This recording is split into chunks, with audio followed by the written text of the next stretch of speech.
Welcoming to the podcast this week, Lucie Jones, who has just gone back into Les Mis for the fourth time, is that right? They literally can't get rid of me. They literally can't get rid of you. So, this is the 40th year of, its 40th anniversary is going to be in October, but you've gone back in to play Fantine. Yes, tell us a little bit about what brought you back to this show. Yeah, it's one of those things, honestly, the last twice I've been there, I've said, well, this will be my last day, or this will be my last time, this will be my last show.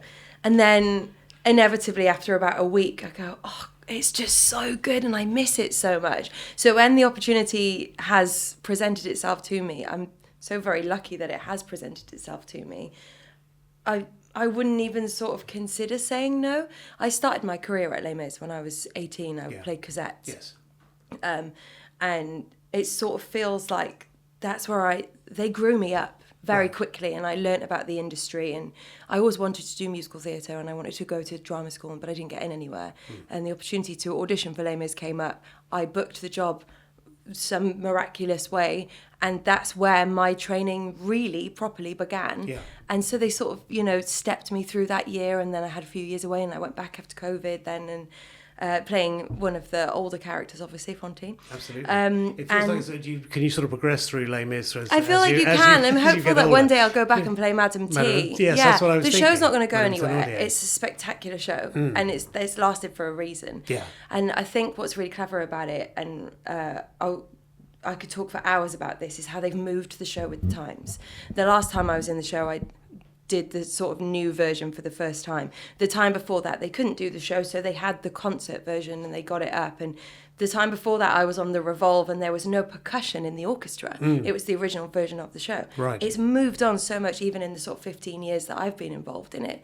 And if you think about how things are successful, that's got to be a huge pointer for that. Yes, I see. Is there something, I mean, you've obviously had an extremely varied career in musical theatre already, with Waitress, with Legally Blonde, with American Psycho, for goodness sake, which is one of the sort of wild cards in there, I guess, isn't it? But is there something particular about Les Mis that's, close to your heart, or something particular about that show that keeps you coming back? I think it's an important story to be told. It's told in a really beautiful way. They don't cast it the same every year, so every time I've seen it or been in it, I've felt like it's a slightly different energy behind the story. And sometimes I've done the show with Alfie Boe playing Valjean, which is a huge operatic voice, and I'm currently doing the show with Ian, who is playing Valjean at the moment, who has a rock voice, and it's just as powerful but in a completely different way, and they're different actors, and so they tell the story in different ways. And I think that for me, I love the bones of it. I will lie in that bed dead,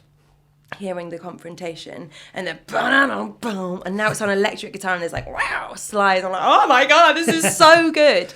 And I hear things in it all the time that are exciting. So it's the music, it's the story, it's the variation of possibility within it. It doesn't have to be this is the exact way that we do it, and that's why it works. It's just good stock, and to be part of that and to go back in and see the exciting changes, and I've loved it. Great. And Fantine's big number is, of course, I Dreamed a Dream. Yes, She Dreams the Dream. Do you find something new in that each time you sing it? Do you know what? It's one of those songs where, like this time playing the role, I'm in a very different sort of place in my life and personally than when I was even a few years ago when I played it. So I've got a complete different background to it now for myself. It's one of those things that when your life situation changes, if you do revisit something, you will sing it differently and you will perform it differently, and that's what's happened for me this time.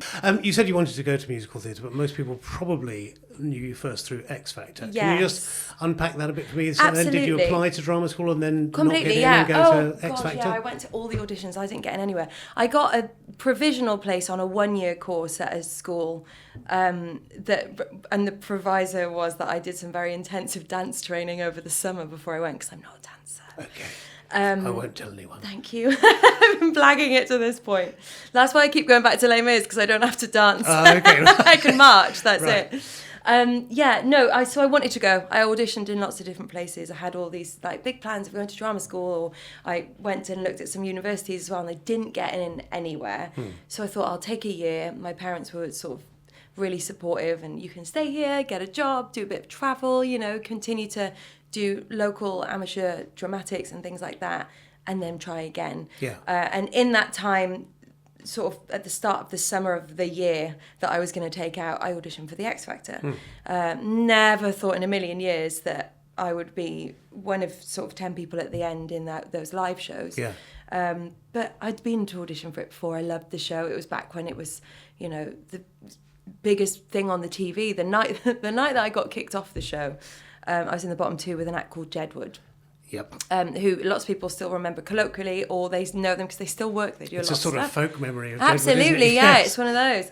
But I can confirm they are real. Yes. And I I was in the bottom 2 with them. Yeah. And I got kicked off the show that day. And there was about 20 million people watching that night. And you think now, because of streaming platforms and things, we don't have anything like that. That's true. So it was just this incredible opportunity and platform for me to sort of step onto and try and forge my way into an industry, whether it be this one or the music industry, or I wasn't sure what was going to happen, but I just thought something has to. So I fought for my life and met my agent and got an audition for Les Mis, and here we are. Well, it seems to have worked out extremely well for I've you. just been in Les Mis ever since. But a fairly brutal thing, you know, a brutal sort of baptism of fire for a relatively young performer. I mean, do you have fond memories of it now? Do you look back on it with regret? No, X I do. Factor? I do. I mean, don't get me wrong. The older I get and the more I'm sort of open to things like therapy and learning about human behaviours, I do see things in myself that I'm like, oh, the X Factor did that, or okay. that particular day did that. And like, there's a lot that happens when you're doing a big TV show like that. But I will say, I was well looked after. And I was so young and excited to be there that I just went, yeah, I was easy. I was like, yeah, absolutely. How high? What should, okay, cool. And I had a lovely time. Danny Minogue was my mentor as well, which I think did make a difference because she's a lovely human being and she comes from this sort of world, this theatre and performance world, and she knows how cutthroat it can be. Yes. So she really sort of took very good care of us. Yeah. Talking of baptisms of fire, you were also our Eurovision entry in Yes, I 2017, was. weren't you? Year on post-Brexit. Yeah. Yeah. How was that? Is that something you look back on with fondness as a formative experience? Fondly, Yeah. for a number of different reasons. The main one now, like sadly, sort of, is that I went to Ukraine when Ukraine was beautiful, and it wasn't necessarily calm and safe everywhere you went. It was still, you know, there was lots of things going on there, but it was pre-war. If you ever go to Ukraine and Kiev now, it will not be the same. So I'm so grateful that I got to go and meet people, and I loved it. I absolutely loved my time there. But I also had a nice time doing the whole Eurovision thing, and I didn't come last. Yes. Thank you. If anyone from another country is listening or watching this and you voted for me, I'm We have really massive grateful. international reach on Well, this podcast. Thanks, guys. I really appreciate it.